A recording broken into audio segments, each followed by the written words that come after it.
Mihai's second sortie was designed to calculate how his physiology changed under the stress of combat. My job was to compare his performance as a pilot now to when he was younger and understand how his skills evolved. To tell you the truth, I'm not sure I wanted to know the answers anymore.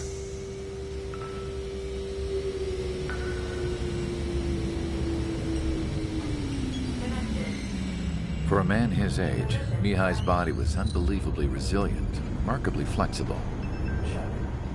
His reflexes were as sharp as they ever were.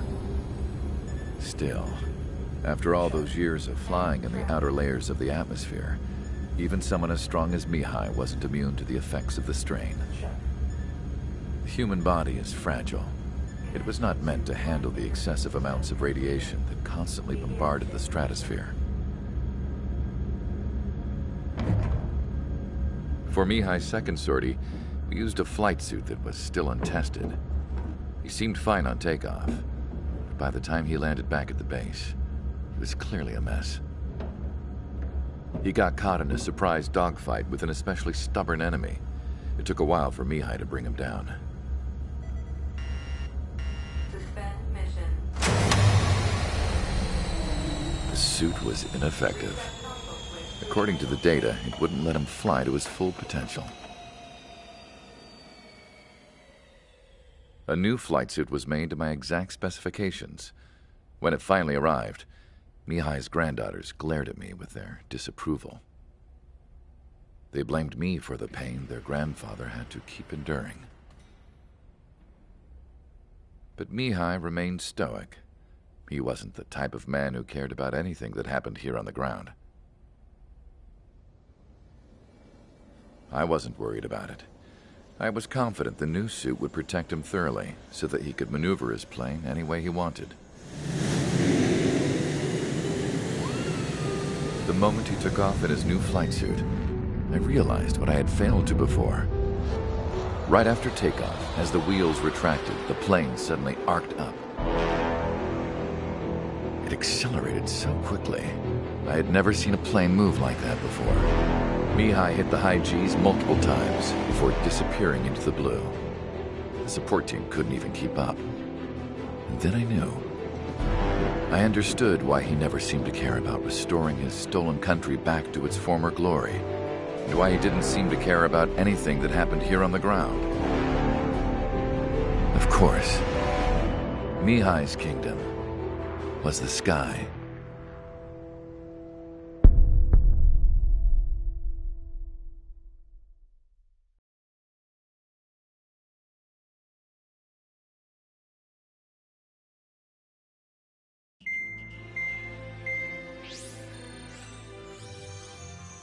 The operation to capture Erusia's capital, Farbanti, is beginning.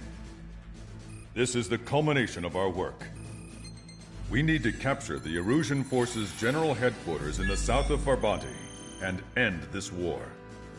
The plan is for ground troops to attack Farbanti from both the east and north, and a task fleet will attack from the southwest. We will secure air superiority over the capital, while providing air support for our allies on the ground and in the water as required. By all accounts, we expect this to be an intense, full-scale battle across land, sea, and air. Should you need to replenish your ammunition or make necessary repairs to your craft, a return line has been set up in the north. During this operation, we will also be tasked with having to destroy the communications satellites that Erusia hacked.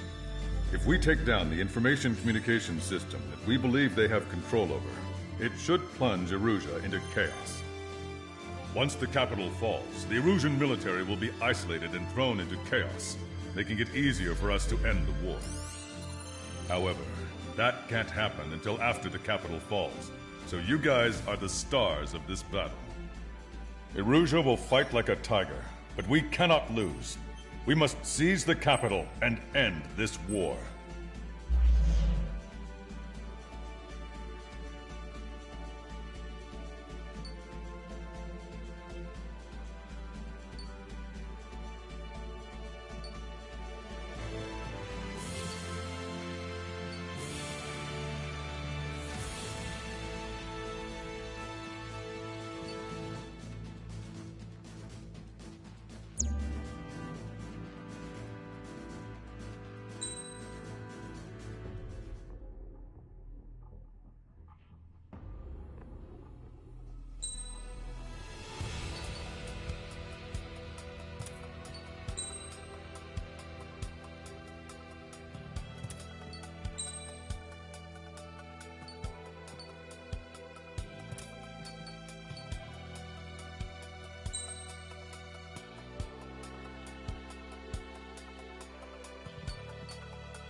Proceed to runway. Sortie ASAP.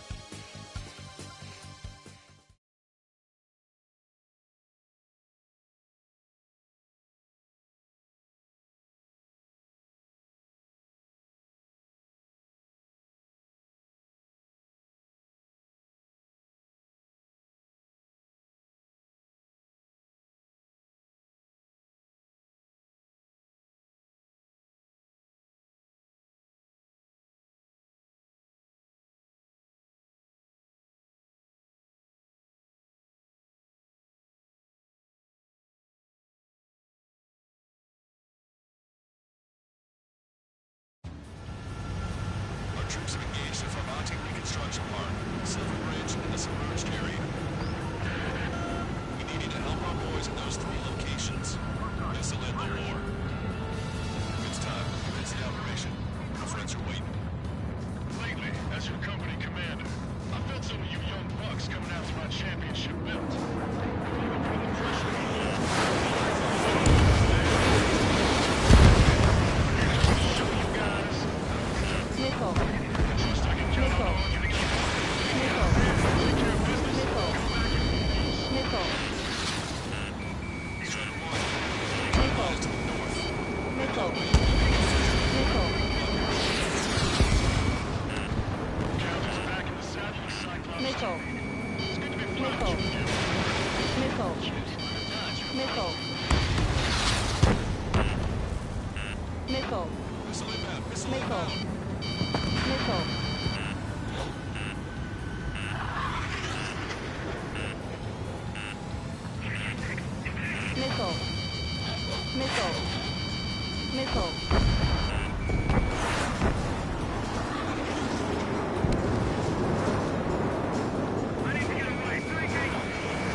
Missile.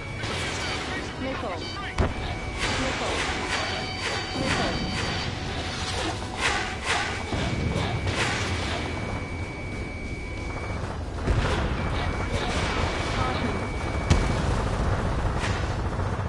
Missile.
Missile. Missile.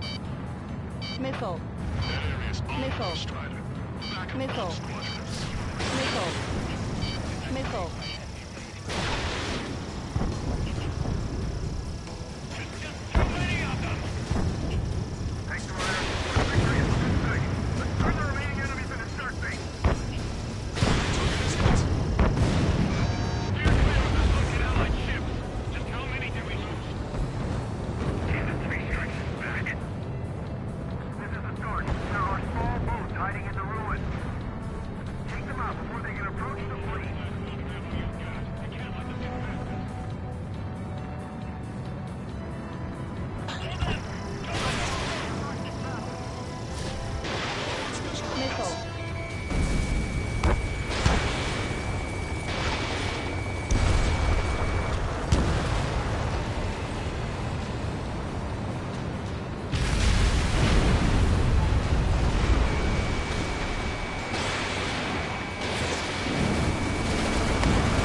Construction.